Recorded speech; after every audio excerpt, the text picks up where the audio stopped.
दोस्तों tenses English में बहुत इंपॉर्टेंट है क्योंकि हम आमतौर पे जो गलती करते हैं वो टेंसेज में ही करते हैं। एक सेंटेंस को अगर आप देखें तो उसके दो पार्ट आप मान सकते हैं, एक होता है सेंटेंस का सेंस और दूसरा होता है उसका टेंस। तो आपके दोनों पार्ट सही होने चाहिए। सेंस का मतलब arrangement of parts of speech और टेंस का मतलब टाइम और एक्शन। तो हमारे पास 12 टेंसेस हैं, तो अगले लगभग 8 मिनट में मैं आपको सारे के सारे 12 टेंसेस को सिखाने वाला हूं। तो इस वीडियो को लास्ट तक देखिएगा क्योंकि इस वीडियो में आपको मैं दो चीजें दूंगा। एक तो मैं दूंगा आपको एक गिफ्ट और दूसरा मैं आपको दूंगा एक असाइनमेंट। आपने वो असाइनमेंट भी करना है और वो गिफ्ट भी लेना है। तो चलिए शुरू करते हैं। तो जब हम टेंसेस की बात करते हैं तो हमने टेंसेस को डिवाइड किया है 3 तरह के टाइम में, यानी हमारे पास है present time, then we have past and then we have future, और 4 हमारे पास एक्शंस हैं।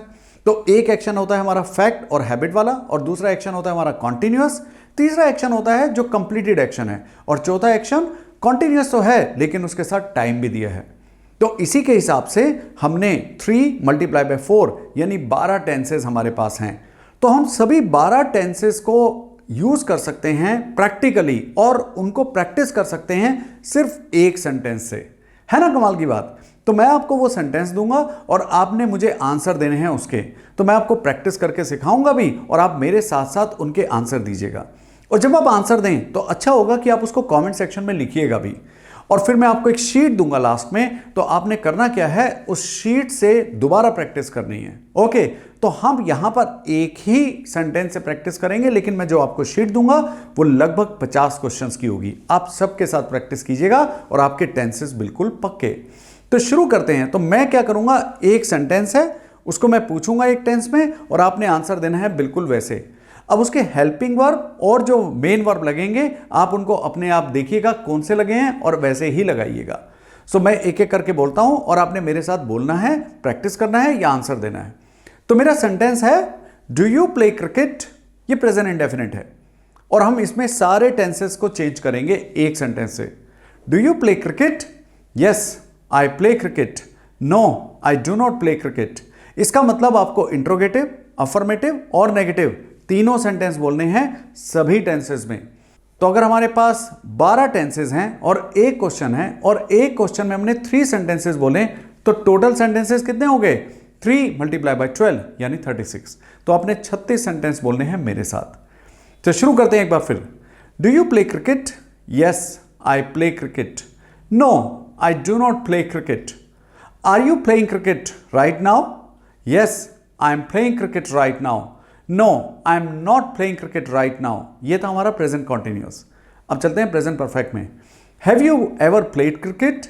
Yes, I have played cricket many times. No, I have never played cricket. अब देखिएगा present perfect continuous। Have you been playing cricket since childhood? Yes, I have been playing cricket since childhood. No, I have not been playing cricket since childhood. तो हमने सारे present के cover कर लिए। अब हम चलते हैं पास्ट की तरफ। तो ऐसे हम स्टार्ट करेंगे पास्ट इंडेफिनिट से, जैसे उधर हमने स्टार्ट किया था प्रेजेंट इंडेफिनिट से। सो पास्ट इंडेफिनिट का हेल्पिंग वर्ब होगा डिड, और मेन वर्ब क्या होगा, अगर डिड लगाएंगे तो वर्ब की फर्स्ट फॉर्म लगेगी, और अगर हम डिड का इस्तेमाल नहीं करेंगे यानी कि आंसर देंगे अगर हम अफर्मेटिव में, तो वर्ब की सेकंड फॉर्म लगाएंगे। ये खास बात है जो आपको ध्यान रखनी है। तो मैं कैसे बोलूंगा, did you play cricket. Yes I played cricket. No I did not play cricket. So ऐसे ही मैं इस्तेमाल करूंगा पास्ट कंटिन्यूअस में वॉज हेल्पिंग वर्ब और आईएनजी के साथ इस्तेमाल करूंगा उसका main verb. Were you playing cricket yesterday. Oh yes I was playing cricket yesterday. No, I was not playing cricket yesterday. तो इसी तरह से हम इस्तेमाल करेंगे पास्ट परफेक्ट का। बाय द वे मैं आपको बता दूं, पास्ट कॉन्टिन्यूअस और पास्ट परफेक्ट आमतौर पर पास्ट इंडेफिनिट के साथ इस्तेमाल होता है, लेकिन हम इसमें अभी प्रैक्टिस कर रहे हैं तो हम सिंपल लेंगे। तो जैसे मैं पूछ सकता हूं, हैड यू प्लेड क्रिकेट, और मैं कह सकता हूं had you played cricket before your father came. तो मैं आंसर कैसे दूंगा, yes I had played cricket before my father came. No, I had not played cricket before my father came. इसी तरह से हम पास्ट परफेक्ट कॉन्टिन्यूअस को भी पास्ट इंडेफिनिट के साथ इस्तेमाल करते हैं। तो देखते हैं पास्ट परफेक्ट कॉन्टिन्यूअस में हम कैसे इस्तेमाल करेंगे। तो हमने क्या करना है, हैड बीन का इस्तेमाल करना है और वर्ब की फर्स्ट फॉर्म आईएनजी का इस्तेमाल करना है। जैसे had you been playing cricket for 1 hour। Yes I had been playing cricket for 1 hour. तो ये सारे के सारे थे हमारे पास्ट के, यानी पास्ट के 4 टेंसेस। अब चलते हैं फ्यूचर की तरफ। तो हमारा प्रेजेंट हो गया, पास्ट हो गया और अब फ्यूचर। तो सबसे पहले हम फ्यूचर इंडेफिनिट लेंगे। फ्यूचर इंडेफिनिट में दोस्तों हम इस्तेमाल करते हैं विल और शैल का। हम पहले कहा करते थे कि हम आई और वी के साथ शैल का इस्तेमाल करेंगे, बाकी सबके साथ विल का। लेकिन अब मजे की बात यह है कि आप सभी जगह हर किसी सब्जेक्ट के साथ विल का इस्तेमाल कर सकते हैं, बस 2 जगह को छोड़कर। एक, जब कोई आपसे चॉइस पूछ रहा हो और खासतौर से आई और वे में। दूसरा, जब आप किसी की हेल्प करना चाहते हैं। ओके, अदरवाइज आप सबके साथ विल का इस्तेमाल कीजिए।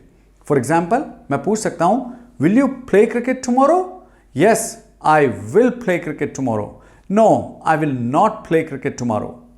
तो ये था हमारा फ्यूचर इंडेफिनिट। अब हम चलते हैं फ्यूचर कॉन्टिन्यूअस की तरफ। फ्यूचर कॉन्टिन्यूअस में हम विल बी के साथ वर्ब की फर्स्ट फॉर्म आईएनजी लगाते हैं। Will you be playing cricket tomorrow? Yes, I will be playing cricket tomorrow. No, I will not be playing cricket tomorrow.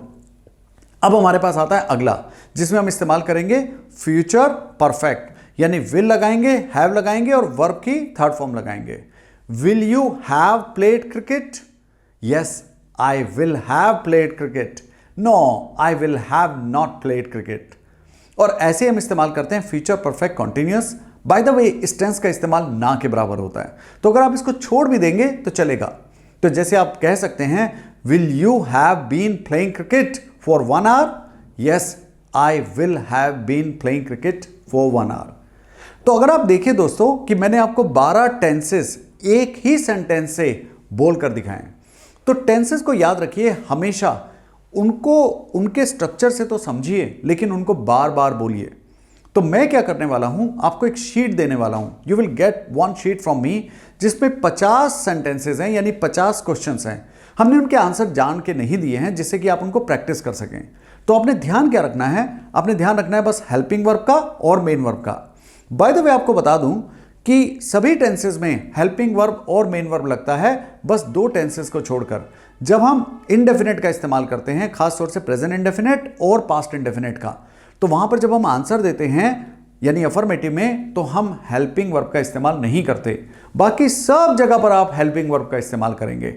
और हाँ, एक बात आपने और याद रखनी है, जब आप प्रेजेंट इंडेफिनिट का इस्तेमाल करेंगे तो आपने एस लगाना है थर्ड पर्सन सिंगुलर के साथ। अब इसकी टेबल हम आपको दे देंगे सेपरेटली, तो आप देख पाएंगे कि फर्स्ट पर्सन क्या होता है, सेकंड पर्सन क्या होता है, थर्ड पर्सन क्या होता है, और उसी के हिसाब से आप देखेंगे जो थर्ड पर्सन सिंगुलर हैं, यानी ही, शी, इट या कोई भी नेम, उनके साथ हम एस का इस्तेमाल करेंगे। और एक और बात का ध्यान रखना है कि जब आप डिड से क्वेश्चन पूछ रहे हैं तो वर्ब की फर्स्ट फॉर्म लगाएंगे। ऐसे ही नेगेटिव में डिड के साथ वर्ब की फर्स्ट फॉर्म लगाएंगे, लेकिन जब आप अफर्मेटिव में आंसर देंगे तो आप वर्ब की सेकंड फॉर्म का इस्तेमाल करेंगे, और अफर्मेटिव में हम डिड का इस्तेमाल नहीं करते। ये कुछ कॉमन मिस्टेक्स है जो हम आमतौर पर करते हैं। तो देर किस बात की, मैं आपको अपना नंबर दे रहा हूं और आप इस नंबर पे हमें एक मैसेज कीजिएगा टेंस लिखकर, और हम आपको वो शीट दे देंगे PDF उसकी, और आप उससे प्रैक्टिस कीजिएगा। हमारा नंबर ये है 9648396484। तो हमें एक व्हाट्सएप मैसेज कीजिए टेंस लिखकर, और हम आपको वो शीट देंगे और उस शीट से प्रैक्टिस कीजिए। दोस्तों, हम इसी तरह की आपको बहुत सारा स्टडी मटेरियल भी देंगे, प्रैक्टिस भी कराएंगे, बिल्कुल प्रैक्टिकल तरीके से इंग्लिश सिखाएंगे। आपने करना क्या है, हमारे साथ जुड़े रहना है और इन सब वीडियोस को आगे बढ़ाना है। So we are trying to build a community. तो आप तो कम्युनिटी का हिस्सा हैं, लेकिन बाकी लोगों को बुलाइए ना, उनको कम्युनिटी का हिस्सा बनाइए। तो आपने अगर चैनल सब्सक्राइब नहीं किया है, तुरंत कीजिए और इस वीडियो को तुरंत शेयर कीजिए। तो मिलते हैं अगली वीडियो में। Bye bye.